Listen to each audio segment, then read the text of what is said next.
What is up, guys, and welcome back to a brand new video. Today we'll be tackling the Russian Grand Prix, round number 4 here for Season 2 of this career mode series. If you haven't seen the previous episode, I recommend to stop now, go check out that previous episode, and then come back to this one. Because man, oh man, we had a really awesome episode in yesterday's video. As you can see there in the vehicle performance comparison, we've slipped down to 5th best car as Toro Rosso applied some upgrades and they have overtaken us once again. It seems like only us and Toro Rosso are really the only ones doing upgrades on the car at the moment. As soon as everyone else pulls the trigger on the car upgrades, I know there's going to be some massive ones coming, especially from Mercedes, who I believe haven't done any upgrading on their car throughout the entirety of this career mode championship. It's ridiculous. But at the end of Friday practice, in the end of practice 1, we only had some intermediate running, and that continued on into session number 2 here.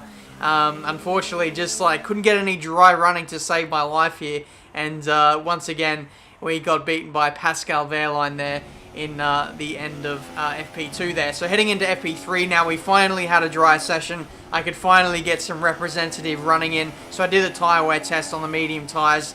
Unfortunately, couldn't do any running on the super soft tyres because that tyre allocation, that tyre itself was only available in the first 2 practice sessions, so I couldn't do any qualifying pace, so that was unfortunate, and some points missed out there for the resource points there. So at the end of practice there, you can see Pascal Wehrlein, 3rd place at the end in every session. He was so consistent and consistently fast, and I'll talk about why he's so fast when we go through qualifying. Welcome back to Sochi. We're about to be joining the action down in the pit lane as the cars get ready to embark on their qualifying runs. So here we are for qualifying now for the Russian Grand Prix. I'm just counting my blessings here that it's actually dry and it's not going to rain for this session, fingers crossed. There are a lot of clouds starting to form off in the background, so I opted to get in my laps very early before the track conditions really started to cool out, and maybe some intermediate rain conditions might kick in. But yeah, like I was going to say at the end of practice, the reason why Pascal Wehrlein has all of a sudden found this massive jump in performance is he's copied my setup. He has stolen my setup in F1 2016. You guys have been telling me that the AI, your teammate, will gradually get quicker as the season goes on, and that's because he adapts your setup and makes changes to it, or makes changes to his own setup to reflect yours. And that I absolutely believe that now, because we had a massive jump in performance ourselves in the Chinese Grand Prix, out-qualified Pascal by 4 or 5 6/10ths, and now all of a sudden he's on our pace and challenging inside the top 5. So there's absolutely no doubt in my mind that Pascal has stolen our setup, and now we're going to be like absolutely beasting it now for the rest of this season because Pascal is now using my setup. So here we are at the end of qualifying now, our final run in the session. We're sitting in P12 at the moment. I think Pascal actually moved inside the top 5 on one of his laps, but as you can see now, this is a really good lap that's being put in from us now. We're going to improve by about a second if things all stay the way they are heading through the final couple of corners. I've really found a lot of pace on this lap. Like I said, it moves us inside the top 3, just behind the 2 Red Bulls, and that is an absolutely stonking lap at the end of this qualifying session. It puts us P5 on the grid for the Russian Grand Prix. Pascal ended up in 8th place and 4 tenths away from us. I made some further changes to the setup from China to Russia, so I think I might have found a little bit more pace as well. And just to explain the situation before, in Season 1, I rarely changed the setup. I was running engineer setup the entire time. First time I made some major changes was China, and now the very next race, Pascal has essentially matched me right up until qualifying there. So yeah, it's just very interesting to contrast how the form has changed from the first 2 races of Season 2 to China and now Russia. Things are looking very good. Speaking of that, now things are only going to get better now as we upgrade the car. We're going to spend some resource points on the engine, and now we are literally on the final line of upgrades that are going to improve this car. So from here on in now, the upgrades are going to come very slowly. They're going to be so expensive, so it's going to take multiple races now in order for us to put some upgrades on the car. So just bear in mind now, we're getting very, very close to the leader's kind of pace. So It's getting very, very exciting now. So without further ado, it's time for the race for the Russian Grand Prix. Good afternoon from Sochi as we prepare to get underway for the Russian Grand Prix. The championship battle has some time to go yet, but still expect no quarter to be given here on this circuit that made its debut in 2014 and has already seen some classic racing. Excellent job yesterday. We qualified above expectations. Let's go out there and put in a performance. Exactly what the engineers said. We're just going to go out there, run our own race, and hopefully have some fun in this Russian Grand Prix. As always with this race, the race strategy is always fairly simple. Tyre wear is always kept to a minimum around here, so the one stop pretty much eliminates any kind of strategy that we're going to run in this race. So we're going to start on the super softs, then go back to the soft compound tyres to finish off this race. And I don't imagine that anyone else is going to venture too far away from that conservative strategy in this Russian Grand Prix. So starting P5 on the grid, we're right up there in the mix to once again hopefully score some really solid points in this career mode series. So here we go, ready for the start of the Russian Grand Prix, round number 4 here, 5 red lights, and away we go for this Russian Grand Prix. A bit of wheel spin off the start, but the second phase has been really nice as we switched up into rich revs. Daniel Ricciardo tried to go for a move up the inside of the Ferrari, but now we found a gap between all of these guys, and we're going to lead once again heading into turn 1 before the AI kind of outbreak us there. The Ferrari cuts the corner there, and now we're going side by side with Verstappen. So absolutely mental start so far in this race, but we're still battling away here with Max Verstappen. I think we might have just held it around the outside through there. That was such a huge start to the race there. Really massive in the context of our race. Once again, just like China, we lead going through the first lap of this Russian Grand Prix. And now we can kind of chill out a little bit, just relax, settle into our rhythm, almost back the cars up behind us to our kind of rhythm. Because what you don't want to do is push too hard, burn up your fuel, usage too early, and then be left at the end of the race with nothing left to fight. So at the moment you can, wow, Pascal is actually up in 3rd place. So it's been an absolutely incredible start for him, going from 7th or 8th place on the grid to now being on the podium at the moment. But this is a lap later. You can see both the Ferraris are now battling for supremacy for what I believe is 5th and 6th place in this Russian Grand Prix. On the next lap now, you can see that Ricciardo has unfortunately got in front of our teammate, and now Verstappen has got in front of me, so it's not been a great lap for the Manners. Verstappen takes the lead, and he's been so quick this season. The Red Bulls are just the car to beat at the moment. Mercedes still kind of nowhere in the development race, although they're very close to Ferrari and Red Bull. The performances that Mercedes have been putting in have just not been good enough. Meanwhile, on the next straight, we tried to get as close to Verstappen as we could, but I just wasn't close enough to go for a lunge up the inside. Unfortunately, by the next lap, Verstappen got outside 1 second of DRS, and any hopes of staying with him were lost at that point. So this is lap 9 now, a considerable way into this race now. I think we'll be stopping at around lap 14, 15, something like that, and putting on our soft compound tyres. So watch out for that pit stop around that moment. But up until this point, Ricciardo actually hasn't passed us yet. There's a yellow flag behind us. Ricciardo is out of the race. So let's have a look what happened here. It must be a failure. It's got to be an engine failure because there was no one else around. And there he goes. He was just about to overtake me and get 2nd place. I was absolutely sure of it. But he's out of the Grand Prix, and he's actually the championship leader as well. So this race is going to have massive implications for the championship if things stay as they are. We could see young Max Verstappen taking the lead of this World Drivers' Championship in just the 4th round. But either way, it's lap 12 now. We've come in for our soft compound tyres. I stayed out 1 lap longer than the original pit window.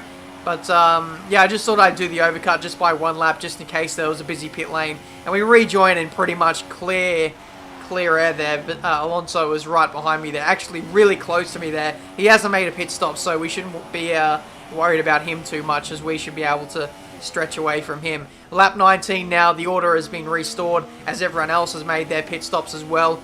And I'm just running my own race, to be honest. I was fairly quick in this race, but I wasn't as quick as Verstappen, so Verstappen was slowly edging out that lead lap by lap, and then You can see here with 6 to go, Kimi Räikkönen manages to find a way around us with the help of DRS, bit of slipstream, but we're going to try and fight him for this position here because there's only 6 laps to go in this race.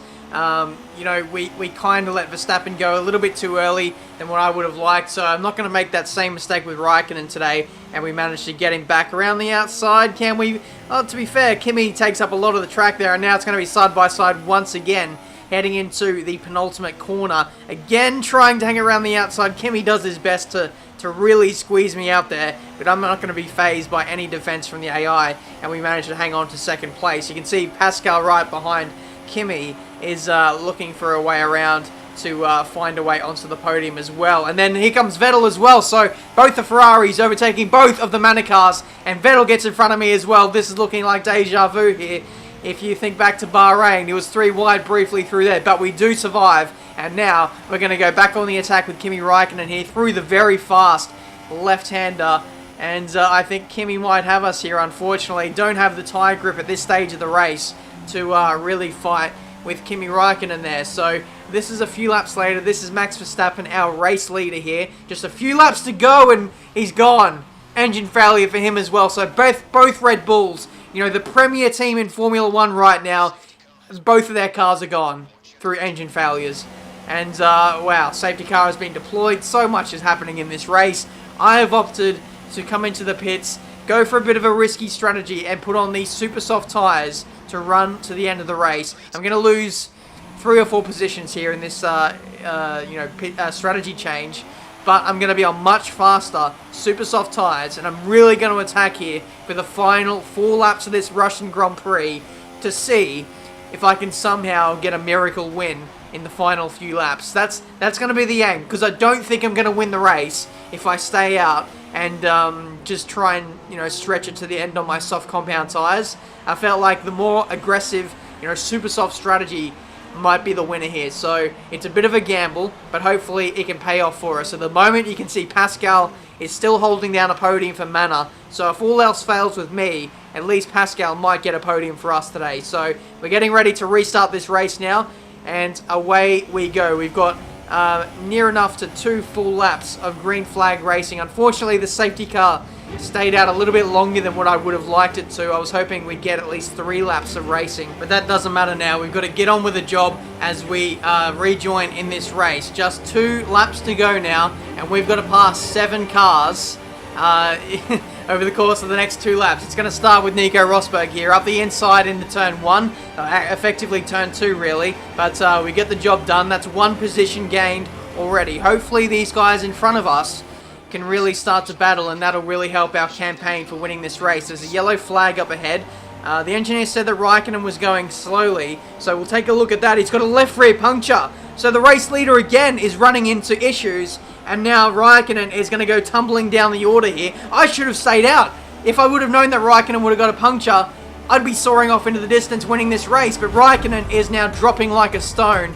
And he's essentially not going to score points. There's no way. There's no way he can recover and score points. He's essentially going to be last with the order, grouped up like it is now. Räikkönen, absolutely gone. So we've lost so many championship leaders over the course of this Russian Grand Prix. It's been absolutely mental. But now, we rejoin in the action. We're going to keep going. We've got to get past Carlos Sainz now. Yellow flags being displayed for Räikkönen behind, who's going really slowly. It's making things a little bit tricky for us, trying to make up positions while all these yellow flags continue to be displayed. Räikkönen's now out of the race apparently, so he's either parked up or he got collected by someone. Probably got collected, to be fair. The AI can be pretty silly sometimes. Last lap now. This is Lewis Hamilton on the march with, is that Daniel Kvyat? Yes, it is. He gets a very poor run through there. We had to react. We're banging tyres here through the very fast left-right corner. It becomes a right-hander in a minute, but when we get there, we should have the inside, and there we go. We're into 4th place. So this is the last lap now. Last opportunity to gain a position here. I think it's Vettel and also Wehrlein are way up the road in 1st and 2nd. I don't know who the order is at the moment, but we need to get in front of Kvyat here, and then we'll be on the podium. And yes, we do just manage that in the final sector of this Russian Grand Prix. The strategy ploy has not paid off for us, but at the moment, Pascal is leading. Pascal is leading with 2 corners left to go in this Russian Grand Prix, and Vettel is right up his chuff there, heading through the final corner. I think this is going to be another manner victory. Checkered flag is displayed, and Pascal Wehrlein is a 2-time winner in Formula 1. What a race.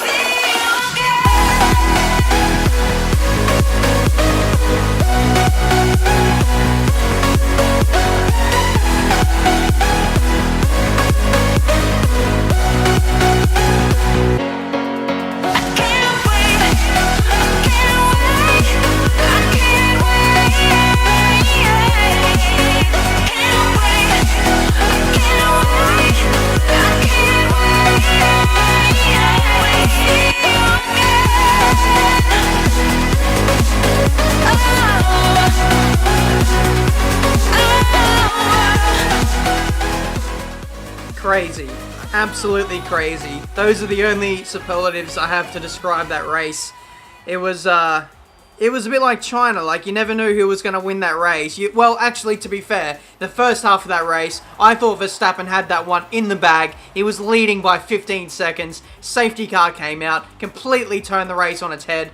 You know, we lost both the Red Bulls. We lost Raikkonen due to the puncture. And then, yeah, when the safety car came out, you know, Wehrlein came out of nowhere, overtook both Ferraris, and held on to track position to win the Russian Grand Prix. I made a strategy ploy to go onto super soft tyres in an effort to somehow claw my way back up to the top and win that race. It didn't shape up that way due to a number of factors, I believe.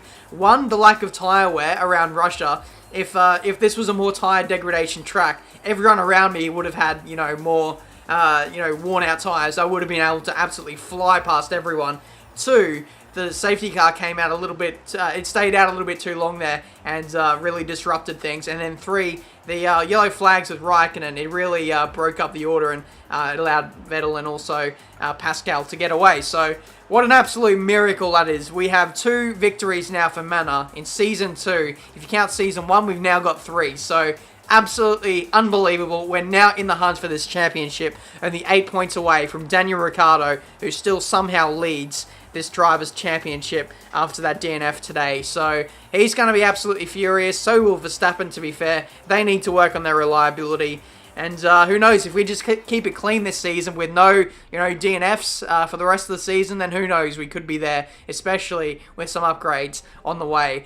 That, guys, has been the Russian Grand Prix. Hopefully you guys have enjoyed it. Smash that like button if you did. If you're new to my channel, make sure you subscribe to see plenty more F1 2016 videos. Thank you guys so much for watching. And until the next video, guys, I'll see you next time.